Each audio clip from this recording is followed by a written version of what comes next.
Hi, and welcome to Knit 1, Heart 2. Wait, that's not our podcast, is it? Okay, welcome to His and Her... Wait. No. Welcome to episode 31 of Notable Needlework. I'm Kate, Notable Needle, N-O-T-E-A-B-L-E, on Ravelry, on Plurk, and on Twitter. The blog, if you're watching this on iTunes, is at notableneedlework.blogspot.com. And as you may have noticed, I have a special guest today. This is my wonderful husband, Will. Hi, everybody in knitting land. And he agreed to record with me today. It has been an extraordinarily busy week. I have been very productive with the challenge. So I will start with finished objects since I don't have any works in progress. I finished everything. And I'm going to let you vote on your favorite ones after I'm done. Okay.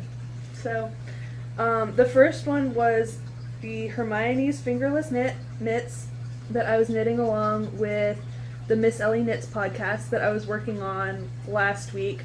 And thank you to everyone who posted about the thumb that I couldn't figure out. I figured it out about 20 minutes later after I recorded. The next one that I finished... Yeah, that was number 4.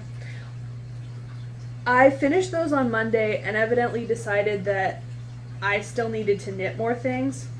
So I knitted the unpronounceable hat. I'm just going to butcher the name if I try and say it. But it's the knit along with the Knittin' on the Fly podcast with Katie. It's not as slouchy as the pattern is evidently supposed to be, and so it sort of looks more like a bonnet. Come this way, we can see. Yeah. Now turn your head. See, it's only a little bit. Yeah, it's a little bit slouchy in the back. I honestly thought that I was going to kill someone when I was doing this pattern, when I was initially picking up stitches, because... I don't know, the first round of stitches were so tight I was just getting blisters on my hands from trying to knit it. But I like the finished project. I'm not sure how much I'll actually wear it, but maybe someone will like it. And then, because that was not enough, I also knit along with Becca of the Knit Bites podcast. These are the Terenza mitts, and I actually finished the second one this morning. I started them on Thursday morning, and Thursday was a clinical day, so I was in the hospital all day, and I still managed to finish them. Thank you. Mm-hmm. Oh, there goes screensaver. Okay. You should turn that off automatically, you know. I should, but I don't. Oh, well, I mean, the program should. I know. You'll have to talk with it later. Yeah, I will. I really like how these turned out. They're a super quick knit, and I can totally understand why she has... 30-something people knitting along with her. Because I started and finished one of the mitts today. I started at maybe, 10 or so and finished it at 2, and there was cooking of lunch in between there. So all in all, for the... and of course, I finished my second version of the Hermione's cable and eyelet hat.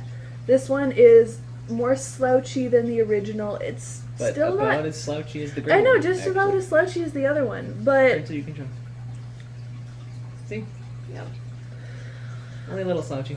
I mean, I guess if you wore it, further back on your head and maybe, pinned it there, it would be slouchier. I don't know.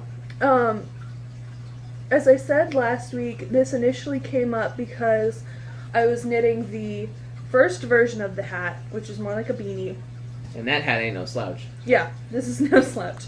And one of my nursing school friends commented that she would like a hat like that, but more like a mushroom top. And so this hat was born. And I like how it turned out, and she likes it. It got dark because Yuki's walking in front of the light. Both the girls are in here too. So if they decide to make their appearance, we will have 3 special guests today. They're chatting. They're having a fun time over there. Anyways. So all in all, for the Plurk Podcaster Challenge, I have finished 8 objects. Wow. So there's the 2 versions of my hat, the Hermione's cable and eyelet hat. There was the cabled cowl that... Thanks, hon. He's keeping a running tally. There's the cabled cowl for the Yarnivore podcast. The Hermione's fingerless mitts. Is that a pair? This is 4. A pair is 1 finished object. Okay, then 4. 4. There's the Terenza mitts. Looks like a tree. Yes, with Becca from the Knit Bites podcast. Terenza means braid, evidently. I didn't really say what language. I more meant the general outline. Looks like a tree trunk. Yeah, it does look like a tree trunk. There's the branches. There was the Sulka scarflet for the Domesticated Darling podcast. There was the unpronounceable hat for the Knittin' on the Fly podcast. And there is my cabled chapeau for... Yuki, stop digging in there. She's okay. Anyways. And there's my cabled chapeau for the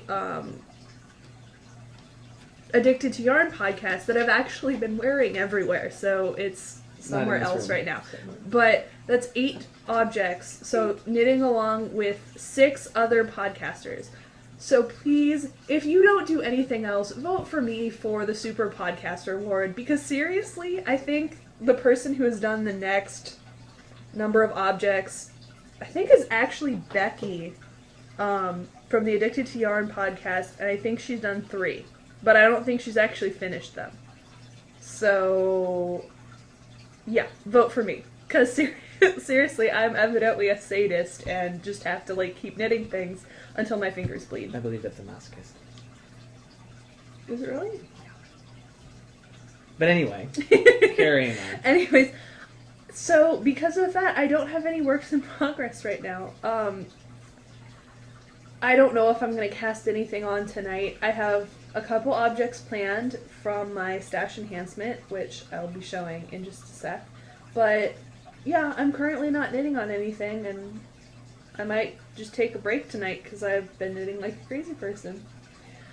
So, I do have some stash enhancement this week. It's not that much, but the first thing is what we just bought. As I said, my nursing friends have seen me knitting a lot, and so a lot of them have been putting in requests for hats or scarves or gloves and the like. So one of my friends had already given me, $5 for me to make her a hat. So she didn't have any, she didn't have any specific color pattern she said that I could pick. So I wanted to find something special because Courtney's awesome, as is, hey Yuki, as are all of the people in my clinical group. I think Susu's now going to come over because she's jealous. So I wanted to try out the Lion Brand Amazing because I've never actually tried with it. I have not tried knitting with it before. This is the Joshua Tree colorway for Joshua Tree National Forest, which is in California. Yay. And will help me pick it out. But we like the colors, and it'll be interesting to see how it knits up. I'm thinking about doing like a lacy slouchy hat for her. And I think this will work really well. So maybe by next week I'll have a finished object. I'll definitely at least have a work in progress. And there goes Yuki. She's going to be here more probably because her daddy's here. Because she is a daddy's girl. Yep. Mm-hmm. Go play with daddy. Well, we could knit with you. I know. It would be really awesome to be able to spin her hair, but she sheds a lot. And I've actually tried taking some of her shedding and tried to spin it because evidently some other people can spin with cat hair, but hers does not have enough grab to really spin. So that's the Lion Brand Amazing. And one of my other nursing friends has commented on the stethoscope cozy, the stethoscope sweater. and that she wants one. So she told me that she really wanted blues and teals. I went to my local yarn store. Of course they didn't have blues. They had like solid blue and solid teal, but where's the fun in that? One of the things I love about the highly variegated sock yarns is that when you're doing something of that small a diameter, you get to see the little stripes. So I picked out this. It is Koigu Wool Designs. Koigu. Is it Japanese? No, they're from Canada. Then I have no idea. If it is. It is Koigu Painter's Palette Premium Merino. Huh. I'll have to look up the website for this. But it is 100% merino, 50 grams, 175 yards. And I think this one just has a number as the colorway. I don't think it has a specific name. But it's pretty. I'm looking forward to see how this knits up. It's very similar in texture and in twist to the Shibui Knit sock that I used for mine. So it should be pretty similar, but I really like the way that the colors look in the skein, so hopefully I like the way they look when they're knit up. And more importantly, I hope that Brittany likes the way that they knit up. And obviously, you saw the Volmisa last week. The Volmisa. And Will Here is the Volmisa. Will has been having much fun saying the name of the yarn. Yes, today we are going to knit you up. Yeah, when he did that, I made him promise that he would do it on the show. So here I am. So that is it for stash enhancement. There's no works in progress, and you've seen my No, you gotta crack that whip. Thanks, Ryan. So the only thing that's left that is knitting related is we went to the library today. Actually, and of course it's backwards. it shows up right side on the blip. Blip mirrors it, and it shows up right. Never mind, it's not backwards.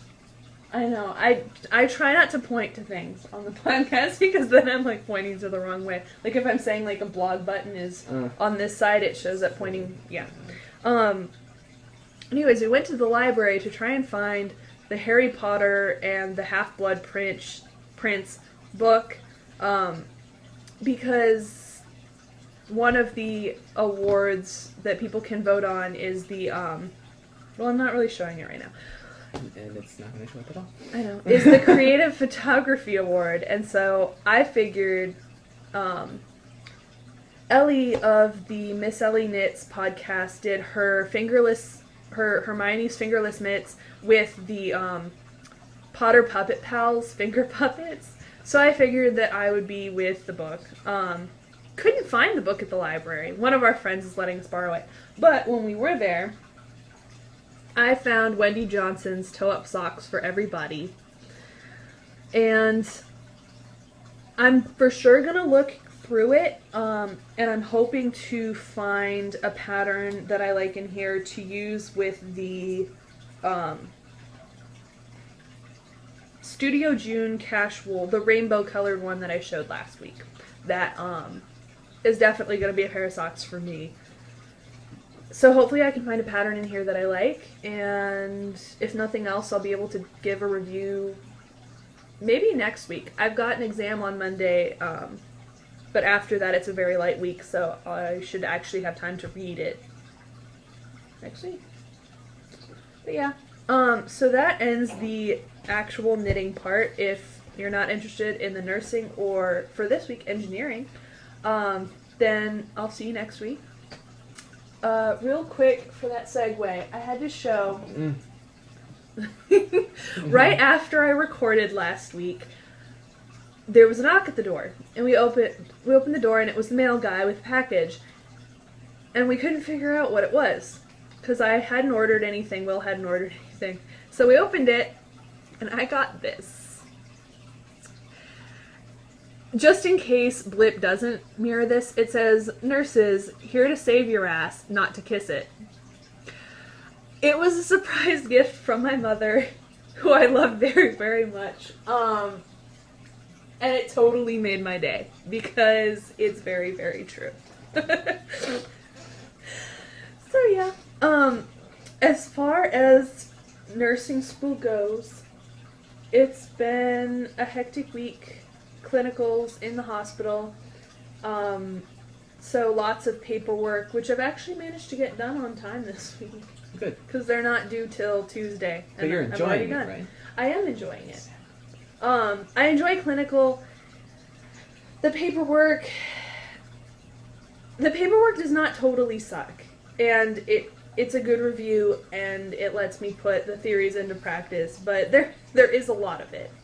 And I've already taken a lot of notes by hand in the hospital, and then I have to type it up and make it more coherent. So it takes a while. But it was a good week in the hospital. I actually got to have the same patient for both days, so getting to establish a patient rapport is nice. Mm-hmm. One of the other patients actually punched my clinical instructor and spit on one of my friends. Not my patient. And no, we're not on the psych ward. So it comes with the territory. But it was a good week. Oh right, that's what I was doing this week. By the end of the week, I've totally forgotten what happened on Monday. I took my medication. Yuki just shut herself in the room, so Will's gonna go take care of that. But I took my medication calculation exam, and I got 100%. Yay, remembering how to do basic arithmetic. I'm very proud of myself for that. And I've got another exam on Monday, and so we'll see how that goes. I guess the cats are getting bored. Yeah, we're not entertaining enough for them. So, what have you been up to this week? Well, this week we've had an interesting lab. In our lab class, it's characterization of materials. What we use is optical microscopy, SEM microscopy, so scanning electron microscope. And eventually we'll be using an X-ray diffractometer to ascertain what a certain unknown material is. Our unknown material is unlike all the others in the class, of course, because I had to get the challenging one. Not that I'm lying. Our material is a ceramic foam. So ceramic, think like a dinner plate or your toilet. Ceramic, hard, but also not terribly durable. If you hit it with a hammer, it's going to break into a million pieces. Mm-hmm. So that's characteristic of a ceramic. Now it's also a foam, so it looks like a sponge. All right. So what we've done so far is cut a small sample out of it, infused it with epoxy, and polished the heck out of it. So now we can take it under an optical microscope and look at its microstructure on a very small scale. And ours is very interesting because it has several different kinds of materials in it that you are not able to see yet with the naked eye. So it's going to be interesting to see what it looks like. I think we're going to get more results than we did out of the SEM, the scanning electron microscope, which will let us look at very, very fine details, 20,000 times magnification up to, actually more, but that's about the limit of what we'll need.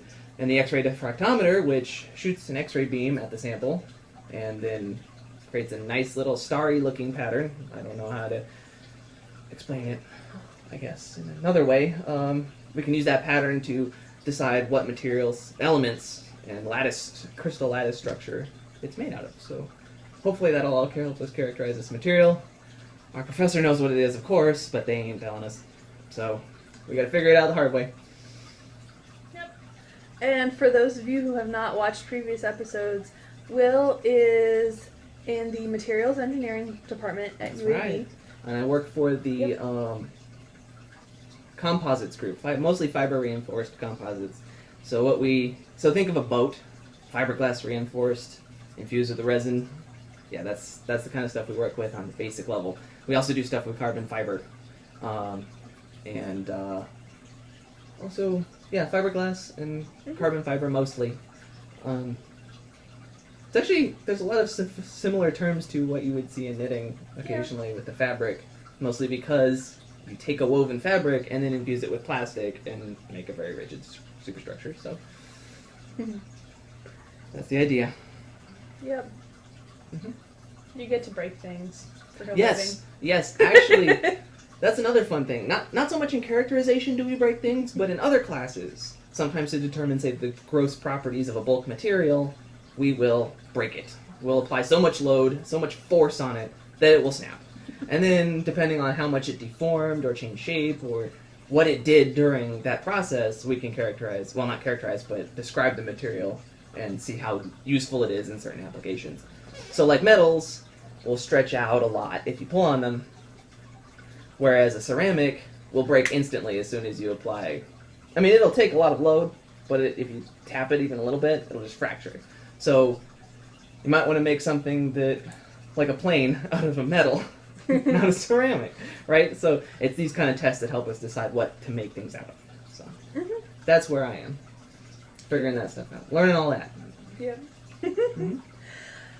And there is just one last thing before we finish up, because I know Will is anxious to go play video games and watch Star No, Trek. this is fun. I know. This is See fun. why I keep doing it? This is fun. You Maybe I should start doing this with video games. could. I could. I Food feel for like thought. the only reason that we don't do that already is because His and Hers already does that. Well, but we don't have to do it together. We do separately. But it's more fun when we're together. Oh, okay. The last thing is we got some very exciting news on Thursday that one of my good friends just found out that she's pregnant.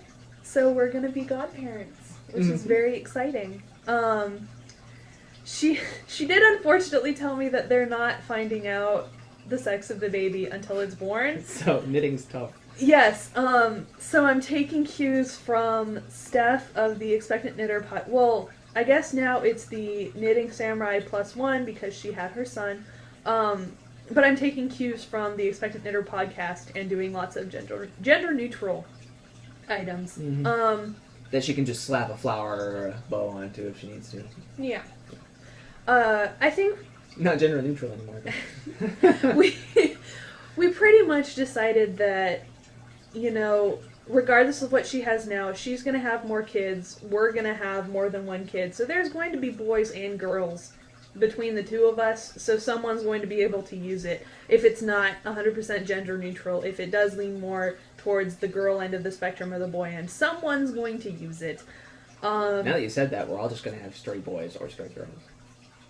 I'd be more okay with straight girls. Mm. I'm sorry, there are too many cute knit things Well, for little girls. We'll see how that goes. Yeah. Yeah. It's kind of a coin flip every time. Pretty much. Someone that I'm close enough to knit things for has to have a girl, and that little girl will have so many knit things. The one pattern that I did find that I know 100% for sure, no matter what I'm making, is a onesie that looks like a Star Trek uniform. That is not an option. I don't care if the kids only wear it once for photos. I'm making it. Oh, yeah. And I think it has the color sequence backwards, because I'm pretty sure it has like a red collar and a black everything. What? But that's getting switched, so it looks like an officer's uniform with like the red and the black collar. And the black sleeves. Yeah. Where are we getting the rank insignia? We'll find one. Mike can find one. Mike can find anything Star Trek related. We'll find a little insignia, which is another reason why they wouldn't be wearing it on a regular basis. Like, it would pretty much just be for photos because Well, right, they wouldn't wear the buttons. rank insignia all the time. Yeah. They might eat it. Anyways, that is pretty much it for this week. I hope that y'all have been having a good week. It's been nice weather here, and it's starting to cool down. I'm looking forward to that so I can wear all the 9 million projects that I made. So be sure to vote for the Podcaster Challenge. At the very least for me for Super Podcaster, and then there are so many great podcasts out there that deserve like all the different awards that there are. Especially, I'm not going to say everyone who I'm voting for, but I think that Diane from Knittables has been flippin' amazing for this entire challenge, getting so many people to knit so many bears for the Mother Bear Challenge. and just getting people excited for all of the different podcasts. I also just love her for being an animal lover, and because she's Diane and her son's name is William, and my mother-in-law's name is Diane, and this is obviously William. So obviously she has fantastic taste. So until next week, I will see you later, and feel free to drop by the Ravelry group and post your pictures. And as of right now, there are only 2 people who knit along with me, and that's Heather WB and Elizabeth MD. And you 2 will have to send me your addresses, because I definitely want to send you a little something to thank you, because it's nice to have at least someone knitting along with me. And both of your hats turned out fantastic. I love both the colors. So until next time, see you later. Adios, y'all.